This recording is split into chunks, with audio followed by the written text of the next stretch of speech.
ഭാരതത്തിലുള്ള കേരളത്തിലുള്ള ലോകത്തുള്ള എല്ലാ മലയാളി പ്രേക്ഷകർക്കും വീണ്ടും ഒരു ഹായ് നമസ്കാരം. രാവിലെയാണ്, വീണ്ടും ഞാൻ വന്നിരിക്കുകയാണ്. അപ്പം ഞാൻ പിന്നെ കഴിഞ്ഞ മണിക്കൂറിൽ ഒരു ആളിനെ പറഞ്ഞായിരുന്നു, പാലാക്കാരനല്ല, പാലയെന്ന് വന്ന ട്രാക്കുട. അവൻ സോഷ്യൽ മീഡിയ വന്ന് കുറേ വർഗീയ വിഷം തുപ്പെന്ന് ഞാൻ കണ്ടു കഴിഞ്ഞ ദിവസങ്ങളൊക്കെ കണ്ടായിരുന്നു. അപ്പം ഞാൻ ഇവനെ തപ്പി 2 ദിവസം കൊണ്ട് എന്തെങ്കിലും വിഷയങ്ങൾ നടത്താൻ വേണ്ടി ഇവനിവിടെ ഉണ്ടോയെന്ന്. അതായത് ഇപ്പോൾ ED വന്നതും നമ്മുടെ രാഷ്ട്രീയ കാര്യങ്ങളെക്കുറിച്ചൊക്കെ എന്തെങ്കിലും വിമർശനമായിട്ടോ അല്ലെങ്കിൽ വേണ്ട അനുകൂല വീഡിയോ ആയിട്ടോ വന്ന് മിണ്ടിട്ടില്ല. അവൻ കണ്ടിട്ടില്ല. അവനിവിടെ വന്നിട്ട് അലറാനുമായിട്ട് വന്നിട്ടില്ല. അവൻ വന്നായിരുന്നെങ്കിൽ അവൻ ബൈ ചാൻസിലെങ്ങാണ് ഇവനെ അനുകൂലമായിട്ട് വീഡിയോ ചെയ്യാൻ അവനെ കൊണ്ട് പറ്റത്തില്ല. കാരണം അവൻ്റെ മനസ്സങ്ങനാണ്. ഇനി പ്രതികൂലമായിട്ടൊരു വീഡിയോ ചെയ്താൽ അവൻ്റെ വീട്ടിൽ കയറി അവൻ്റെ വലിച്ചു കയറി വിടും. അന്നത് ഇവൻ ആകെ കൂടി വിമർശിക്കുന്ന 2 ടീമുകളെ, ഒന്ന് പാർശ്വവൽക്കപ്പെട്ട ആൾക്കാർ, പിന്നെ ഒന്ന് കോൺഗ്രസ്സുകാർ. അവരാകുമ്പോൾ ഇവനെ ഒന്നും ചെയ്യത്തില്ല. കാരണം അവർ പാവങ്ങളാണ്, ഇവരൊന്നും ചെയ്യത്തില്ല. ബാക്കി ഇവിടുത്തെ SDPയോ മുസ്ലിം ലീഗോ മറ്റേ ഏതെങ്കിലും ജാതി സംഘടനകളോ CPMോ BJPയോ ഹർത്താൽ വെക്കുന്നിടത്ത് ഇവൻ കയറിയ അഭിപ്രായം പറയും, ഇവൻ്റെ അണ്ണാക്ക് അവർ വലിച്ചു കയറി പൊട്ടിച്ച് കളയും. അതുകൊണ്ട് ഇവൻ പറയത്തില്ല, കാരണം ഇവന് ഭയമാണ്.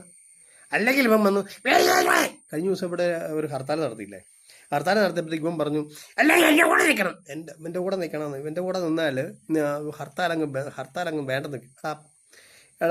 എടാ പൊന്നു സഹോദര, എടാ നരച്ച നാറി, നിന്നെ നാറിയെന്ന് വിളിക്കാം, അതുകൊണ്ട് ഞാൻ കുഴപ്പമില്ല, നിന്നെ വിളിക്കാം. എടാ നിന്റെ അണ്ണാക്ക് വരെ, നിന്റെ മുട്ടിൻ്റെ ഇട വരെ നരച്ചല്ലോടാ. അപ്പം നിനക്ക് ഇത്രയും ബുദ്ധിയും ബോധം ഇല്ലടാ.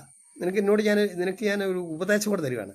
എടാ, നമ്മുടെ രാജ്യത്തെ, പ്രത്യേകിച്ച് നമ്മുടെ കേരളത്തിൽ ഈ ഹർത്താൽ, അതുപോലെ തന്നെ ഈ കേസ് വഴക്ക് മറ്റുള്ള കാര്യങ്ങളൊക്കെ ആവശ്യമാണ്.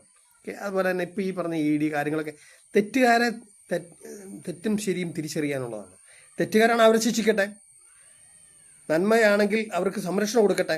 ഇത് നമ്മുടെ രാജ്യത്ത് നടക്കേണ്ടതാണ്. എന്താണെന്നറിയാവോ, ഒരു ചെറിയ തെറ്റ് കണ്ടാൽ പോലും ഇങ്ങനെ പ്രതികരിക്കാനാണ് പറയുന്നത്. ഹർത്താൽ അതൊക്കെയാണ് നമ്മുടെ നമ്മുടെ ഭരണഘടന എഴുതി വെച്ചേക്കുന്നത്. എന്തിനാണെന്നറിയോ, ഇതൊക്കെ ചെയ്യേണ്ടതാണ്. സമയങ്ങളിൽ അത് വന്നുകൊണ്ടിരിക്കും. നിന്നെപ്പോലെ ഒരുത്തം വന്ന് ഇതൊക്കെ നടത്താൻ പറഞ്ഞത് നിന്റെ വർഗീയതയാണ്. പറഞ്ഞാൽ നിന്റെ വർഗീയത തന്നെയാണ്, അല്ല വേറൊന്നുമല്ല, വേറെ ഒരു ഇതുമല്ല. നിനക്ക് മറ്റൊരാൾ സംസാരിക്കാൻ പറ്റത്തില്ലല്ലോ. പറഞ്ഞാൽ നിന്റെ വീട്ടിൽ കയറി നിന്റെ അണ്ണാക്കിൽ നിന്റെ ഈ ഇവിടെ ഉണ്ടല്ലോ, വലിച്ചു കയറി വലിച്ചു കയറി കളയും. അതുകൊണ്ട് നീ മിണ്ടുകര. നിനക്ക് 2 ടീമിനേ ഉള്ളൂ പേടിയില്ലാത്ത. അവരെ നീ വിമർശിക്കുകയും ചെയ്യും. ഒന്ന് പാർശ്വവൽക്കരിക്കപ്പെട്ട ആൾക്കാരും അവർ ഹർത്താൽ ആദ്യമായിട്ട് നടത്തിയ ഹർത്താലാണ്. അന്നേരം അത് നടത്തിയപ്പോൾ നിനക്ക് അസഹിഷ്ണുത, നിനക്ക് താങ്ങാൻ പറ്റില്ല. അപ്പോഴത്തേക്ക് ഹർത്താൽ അങ്ങ് നിർത്തി കളയണം. ഇന്നലെ നടന്നതിനകത്ത് എൻ്റെ അണ്ണാക്കിനോടാ പിരിവെട്ടിയോടാ. എന്താ, നീ പാലായിന്ന് വന്ന ദുഷ്ടനാണ്, നിന്റെ ദുഷ്ട മനസ്സാണ്.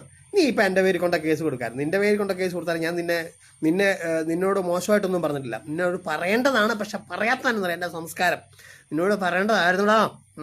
നിന്നോട് പറയേണ്ടതാണ്, അത്രയ്ക്ക് കലിപ്പുണ്ട് നിനക്ക് ഈ വർഗീയത കൊണ്ട് നടക്കുന്നതാണ്. അതുകൊണ്ടാണ് തന്നെയാണ് നിന്നോട് ഇത് പറയേണ്ടി വരുന്നത്. ഇത് മേലാൽ ഇത് കൂട്ട് പരിപാടിയായിട്ട് നിനക്ക് വീഡിയോ ചെയ്യാം. നീ വീഡിയോ ചെയ്ത് നിൻ്റെ വീട്ടുകാർക്ക് വേണ്ടി നീ ഭക്ഷണം മേടിച്ച് കഴിക്കുന്നത് ഞണ്ണിക്കോണം, അത് ഇന്നോണം. പക്ഷേ നീ ഇതുകൊണ്ട് ഈ പറഞ്ഞ ആൾക്കാരൊന്നും അടയ്ക്കൊന്നും കയറണ്ട. നിനക്കാനുള്ള കപ്പാസിറ്റി ഇല്ല, നിനക്കുള്ള പ്രായമില്ല, നിനക്കുള്ള തണ്ടലില്ല, നിനക്കുള്ള കാലിബറില്ല. മനസ്സിലാടാ. നീ ഇത് മുമ്പിത്തരമായിട്ട് മേലാൽ ഈ സോഷ്യൽ മീഡിയ ഒന്നും ഉണ്ടാക്കല്ലേ. നീ ഇതൊക്കെ ആവശ്യമാണ്. നിന്നോട് ഞാൻ പറഞ്ഞല്ലോ, നിന്റെ പ്രായത്തിനനുസരിച്ച് നീ ഉണ്ടാക്ക്. നീ എന്തുവാടാ നിന്റെ അലർന്ന്, നിന്റെ അണ്ണാക്ക് തന്നെ പുരിപെട്ടിച്ച് കളടാ. നീ അങ്ങോട്ട് വന്നാൽ നീ അതിന് ഇടയാക്കരുത്. മനസ്സിലായല്ലോ. നീ വന്ന് മര്യാദയ്ക്ക് കാര്യങ്ങൾ സംസാരിക്കുക. മര്യാദയ്ക്ക്, ഇത് സൗണ്ടിൻ്റെ അല്ല, നീ സൗണ്ടിൻ്റെ അലറുവോ കുറുവോ എന്നോ അങ്ങനത്തെ വേണമെന്ന് ചെയ്തു. പക്ഷെ അതല്ല, നീ ചെയ്യുന്ന വീഡിയോയ്ക്കകത്ത് അതിനകത്ത് സത്യസന്ധത വേണം. നീ ഒന്ന് ആലോചിച്ച് നോക്കിയേ. നീ ചെയ്യുന്നത് ഇത് തമ്മാടിത്തരം, നീ കാണിക്കുന്ന നിന്റെ വായിൽ നിന്ന് വീഴുന്ന ചില വിഷവിത്തുകൾ, നീ ഈ ഭരണഘടന ഒന്നും മാറ്റാൻ നിൽക്കണ്ട. ഇതൊക്കെ നമ്മുടെ സമൂഹത്തിന് ആവശ്യമാണ്. അത് വേണ്ടിയതാണ്. അത് കാലാകാലങ്ങളിൽ നടക്കണം. അതിന് നീ എവിടെ ഒന്നും ഉണ്ടാക്കാൻ നിൽക്കേണ്ട. മനസ്സിലായല്ലോ.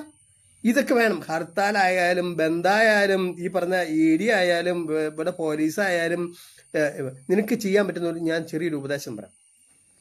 മോഷണം, പിടിച്ചുപറി, ഈ കൊച്ചു പിള്ളേരുള്ള അക്രമം ഉണ്ടല്ലോ, ഈ ഇത് ഈ കൊച്ചു പിള്ളേരെ ആക്രമിക്കുന്ന പ്രായമുള്ളവരൊക്കെ അതിന് ഞാനതിന് സ്പ്ലാഷ് തരുന്നില്ല. അങ്ങനെയൊക്കെ ഉള്ളതിനെ നീ പിന്നെ അതിനൊക്കെ നീ കൂലങ്കർഷമായിട്ട് എതിർക്കുക.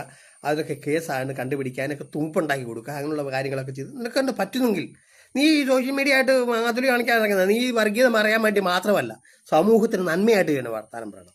നീ എന്നിട്ട് നീ ഉണ്ടാക്കില്ല, നിനക്ക് അതിനുള്ള കപ്പാസിറ്റി ഇല്ല. അതായത് ഭരണഘടനയാണ്, അതിനെ തിരുത്താൻ നിനക്ക് ആയിട്ടില്ലടാ ആട്ടി. മേലാൽ ഇത് കൂട്ടും അതിൽ പരിപാടിയായിട്ട് സോഷ്യൽ മീഡിയ വന്നാൽ എന്നെ പോലുള്ളവരെ പ്രതികരിക്കും. മനസ്സിലായല്ലോ കേട്ടാ? അലായി എന്ന് വന്ന ട്രാക്കുളെ ഭാരതമറി